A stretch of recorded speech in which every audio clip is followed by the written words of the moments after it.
Peppers TV நேயர்களுக்கு இனிய காலை வணக்கம். இன்று ஒரு கதை நிகழ்ச்சியில தினமும் உங்களுக்கு புதிய கதைகளும் புதிய கருத்துக்களும் சொல்லிட்டு இருக்கோம். இன்னைக்கு என்ன கதை? The evil you do stays with you. The good you do comes back to you. அப்படின்னா நாம செய்யற தீய செயல், தீய எண்ணம் நமக்கிட்டேயே தங்கிடுது. ஆனா நாம செய்யற நல்ல செயல், நல்ல விஷயம் நமக்கு ஏதாவது ஒரு ரூபத்துல திரும்பி வந்துடும் அப்படின்னு ஒரு விஷயம். என்னது இது? ஒன்னும் புரியலையே அப்படின்னு குழம்பாதீங்க. இதுக்கு ஒரு கதை இருக்கு. அந்த கதையை உங்ககிட்ட சொல்லிட்டேன்னா என்ன சொல்ல வரேங்கிறது புரிஞ்சிடும். ஒரு அம்மா இருந்தாங்க. அந்த அம்மாவுடைய மகன் வெளிநாட்டுக்கு, அவங்கள விட்டு வெளிநாட்டுக்கு பொருள் தேட போயிருக்கார். இந்த அம்மா என்ன பண்ணுவாங்கன்னா, மற்ற குடும்ப உறுப்பினர்களுக்கு அவங்க சமையல் செய்யும் போது அவங்க தினமும் அந்த பையன் ஞாபகமா ஒரு சப்பாத்திய எடுத்து வெளியில வச்சிருவாங்க. அந்த சப்பாத்திய தினமும் ஒரு கூன் விழுந்த முதுகு உடையவர், கூன் முதுகுக்காரர் ஒருத்தர் அந்த சப்பாத்தியை எடுத்துக்கிட்டு போவார். எடுத்துட்டு சும்மா போக மாட்டார். இப்போ நிகழ்ச்சியின் ஆரம்பத்துல நான் ஒரு வாக்கியங்கள் சொன்னேன் இல்லைங்களா, அந்த வாக்கியங்களை அவர் சொல்லிட்டு போவார் அந்த அம்மையார்கிட்ட. என்ன வாக்கியங்கள்? நீ செய்யற தீயது உன்கிட்டயே தங்கிடும், நீ செய்யற நல்ல செயல் திரும்ப உனக்கு எந்த ரூபத்திலேயாவது சேரும் அப்படிங்கிறத ஒரு நாள் தவறாம அவர் சொல்லிட்டு அந்த ஒரு சப்பாத்தியை அவர் எடுத்துட்டு போவார். இந்த அம்மாவும் தினமும் சப்பாத்தியை செஞ்சு ஒரு சப்பாத்தியை வெளியில வச்சிருவாங்க. அவருக்காக தான் வைக்கிறாங்கிறது கிடையாது. அந்த பையன் ஞாபகமா ஒரு சப்பாத்தியை இந்த அம்மா வெளியே வச்சிடும். ஆனா கரெக்டா அந்த நேரம் பார்த்து தெளிவா இந்த கூன் விழுந்தவர் அந்த சப்பாத்தியை எடுத்துக்கிட்டு இந்த வாக்கியத்தை சொல்லிட்டு போவார். நாட்களாக, வாரங்களாக, மாதங்களாக இந்த அம்மாவுக்கு அந்த அந்த கூன் விழுந்தார் இல்லையா, அவருக்காகவே செய்யற மாதிரி ஒரு எண்ணம் வந்துடுது. தினமும் ஒரு சப்பாத்தி செஞ்சு இந்த அம்மா வைக்கிறதும், அவர் இந்த வாக்கியத்தை சொல்லிட்டு எடுத்துட்டு போறதும் இப்படியே நடந்துகிட்டு இருக்குது. இந்த அம்மாவுக்கு மனசுல ஒரு எண்ணம் வருது. நாள் தவறாம தினமும் நம்ம கிட்ட இருந்து சப்பாத்தியை இந்த ஆள் எடுத்துட்டு போறான். போறவன் ஒரு நாளாவது நன்றி, நல்லா இருக்கு ஏதாவது சொல்றானா? என்னமோ உளறிட்டு போறானே அவன் பாட்டுக்கு, நல்லது கெட்டதுன்னு. பெரிய சாமியார் இவரு, பெரிய ஞானி, அறிவாளி. இந்த ஆள் சொன்னா எல்லாம் நடந்துற போது ஆளும் அவனும் கூன் விழுந்து வேலை எதுவும் பண்ண முடியாம நான் கொடுக்குற ஒரு சப்பாத்தில தானே இவன் பொழப்பு ஓடிக்கிட்டு இருக்கு, நன்றி விசுவாசம் கொஞ்சமாவது இருக்கா பாரு இவனுக்குன்னு இந்த அம்மா புலம்புறாங்க, திட்டுறாங்க. ஆனாலும் இவங்க சப்பாத்தி வைக்கிறத விடல, அவரும் அந்த சப்பாத்தியை எடுத்துட்டு போறத விடல, அந்த வாக்கியங்களை சொல்லிக்கிட்டு எடுத்துட்டு போறத விடவே இல்லை.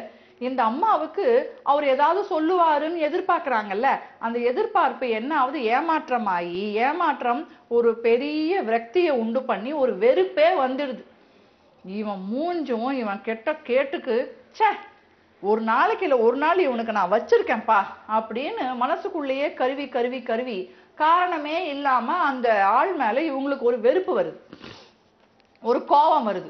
அதனால என்ன பண்றாங்க, இவனுக்கு இன்னைக்கு இந்த சப்பாத்தில விஷம் வச்சிடுறேன், இத சாப்பிட்டு அவன் கதை முடியட்டும். யாரால என்ன பிரயோஜனம் அவனுக்கு? சும்மா நன்றி, ஒரு நன்றி கூட கிடையாம இந்த சப்பாத்தி எடுத்துட்டு போயிட்டு என்னமோ தீயது நல்லதுன்னு உளறிட்டு போய்கிட்டு இருக்கிறான். இவன் இருந்து பூமிக்கு பாரமா இருக்கிறதால போய் சேரட்டும் அப்படின்னு ஏதோ ஒரு கோவத்துல அந்த சப்பாத்தில அவங்க விஷத்தை கலந்து தேய்ச்சி சுட்டு வச்சிடுறாங்க. வச்சுட்டு வந்ததுக்கு அப்புறம் என்னதான் இருந்தாலும் பெண்மணி, தாய், அவங்களுக்கு கை கால்லாம் உதறுது, வேர்க்குது, மனசு குழம்புது. என்ன நாம பண்ணிட்டோம்? சே என்ன அவன் ஒரு சப்பாத்தி தானே, சாப்பிட்டா சாப்பிட்டு போட்டோம், அவன் என்னத்துக்கு நமக்கு என்னமோ சொல்லிக்கிட்டு, வேண்டாம் வேண்டாம் அப்படின்னு அதே வேகத்துல போய் அந்த விஷம் வச்ச சப்பாத்தியை எடுத்துட்டு வந்துட்டு பழையபடி நல்ல சப்பாத்தியை அங்க வச்சுட்டு, அப்பா என்னமோ அவங்களுக்கு ஒரு பெரிய ரிலீஃப், என்னமோ ஒரு பெரிய சுமை இறங்கினா மாதிரி அவங்க மனசுல ஒரு எண்ணம் வருது. அப்பாடா அப்படின்ட்டு அவங்க வேலையை பாக்குறாங்க. வேலையை பார்த்துக்கிட்டு இருக்கும்போது திடீர்னு அவங்க வீட்டு வாசல் கதவுல ஒரு ஒரு சன்னமான கதவு யாரோ தட்டுற மாதிரி ஒரு ஒலி கேக்குது. என்னடா இந்நேரத்துக்கு யாரோ தட்டுற மாதிரி இருக்கே, பொழுது போயிடுச்சே, ரொம்ப நேரம் ஆயிடுச்சேன்னு இவங்க யோசனை பண்ணிக்கிட்டு கதவை திறக்கலாமா வேணாமா, ஏன்னா அது தட்டுனது வந்து ரொம்ப மெல்லிசா சன்னமா இருந்தது. நம்ம கற்பனை பண்ணிக்கிட்டோமோ, நம்ம பையன் ஞாபகத்திலேயே இருந்ததுனால, அவனை பத்தியே நம்ம யோசிச்சுட்டு இருந்ததுனால கதவு தட்டுற மாதிரி கேட்டிருக்குமோன்னு இவங்க நினைக்கும் போதே கொஞ்சம் பலமா கதவை யாரோ தட்டுறாங்க.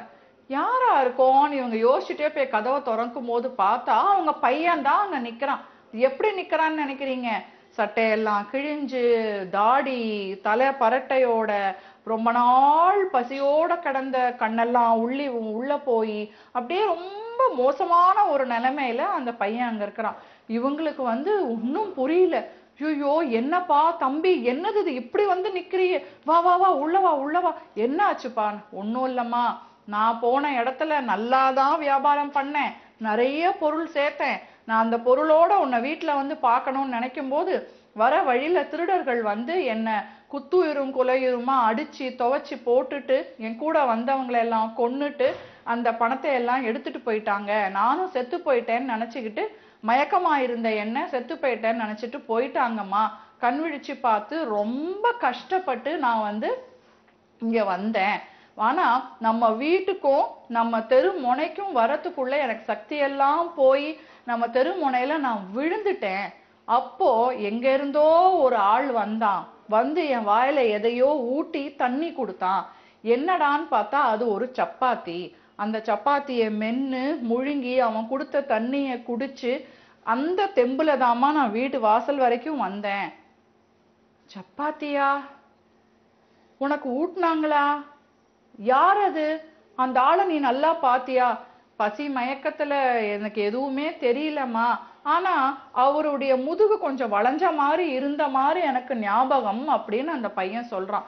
இந்த அம்மாவுக்கு கண்ணெல்லாம் தண்ணி, இவங்களுக்கு ஒரு சொல்ல முடியாத ஒரு உணர்வு வருதுங்க.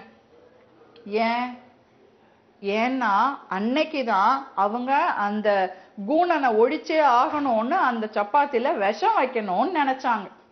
ஆனா ஏதோ ஒரு எண்ணம் அவங்க மனசுல புகுந்து அந்த தீய எண்ணத்தை மாத்தி அந்த விஷ சப்பாத்தியை எடுத்துட்டு நல்ல சப்பாத்திய வச்சாங்க. அந்த நல்ல சப்பாத்தியை தான் அந்த கூணன் அவன் சாப்பிடாம அந்த பையனுக்கு கொடுத்துருக்கான். அந்த பையன் யாருன்னே தெரியாம அவன் கொடுத்துருக்கான். இப்போ அந்த கூணன் தினமும் சொல்லிட்டு போன அந்த விஷயம், அந்த வாக்கியத்துடைய விளக்கம் இந்த அம்மையாருக்கு விளங்குது. என்னது? நாம செய்யற தீயது நம்மளோடையே தங்கிடும், நாம செய்யற நல்ல செயல் எந்த ரூபத்திலேயாவது நமக்கு திரும்பி வந்துடும். உண்மைதானேங்க? இந்த கதையில வர அந்த அம்மையார் மாதிரியே நம்ம மனசுல எத்தனையோ பேரால, எத்தனையோ கெட்ட அனுபவத்தால, கசப்பான அனுபவத்தால எங்கேயாவது ஏதாவது ஒரு வெறுப்பு யார் மேலேயாவது இருந்தா, அந்த வெறுப்புனால ஏதாவது ஒரு தீய எண்ணமோ தீய செயலோ செய்யணும்னு நாம யோசிச்சு செய்திருந்தாலோ இல்ல செய்ய போறதா இருந்தாலோ வேண்டாம். ஏன்னா எப்படி பார்த்தாலும் நமக்கு நல்லது நடக்கணும்னா நாம நல்லது செய்யணும், நல்லதை நினைக்கணும், கண்டிப்பா நல்லதை செய்யணும். நல்லது நாம செஞ்சாதான் நல்லது நம்மளை தேடி வரும்.